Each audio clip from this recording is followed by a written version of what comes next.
Ուզում եմ անդրադառնալ, քանի որ դրանից հետո չեք խոսել Գյումրիի ընտրություններին, այն ինչ տեղ ունեցավ Գյումրիում այդ տարբերակով իշխանափոխության ստանձնումը հայրաքաղաքի, հնարավոր է օրինակ այդ նույն մոդելը, նույն ձևի մոդել լինի օրինակ ընտրությունների ժամանակ դուք բացառեցիք, հիմա խնդրում եմ Գյումրիի ընտրություններին պարզապես անդրադառնալ։ Իհարկե հնարավոր է, Գյումրիի ընտրությունները առաջին ցույց տվեց, որ հնարավոր է ընտրություններով Ձեր թեզի ապացույցներ, որովհետև մարդիկ այն գլխից գիտեք, բաներ տարօրինակ էր ինձ համար։ Ընտրություններով հնարավոր չի Նիկոլ Փաշինյանին հաղթել։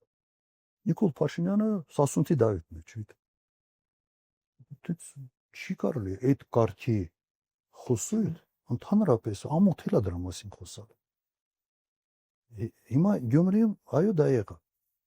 Եվ հնարավոր է այս մոդելը լինի նաև ուրիշ տեղ։ Ինչ վերաբերում է ապագային, ես ուղղակի համոզված եմ, որ այո հնարավոր է։ Հնարավոր է նույն մոդելը ունենալ համապետական ընտրությունների ժամանակ։ Այսօր կա դեռ Նիկոլ Փաշինյան, կա քաղաքացիական պայմանագիր կուսակցություն, որը 18 թվականին իրականում իշխանությանը եկել ասես փայլուն ապագայով, բայց իշխանությունից զրկվելու են խայտառակ անցյալով։ Այստեղ ես էլի կասկած չունեմ։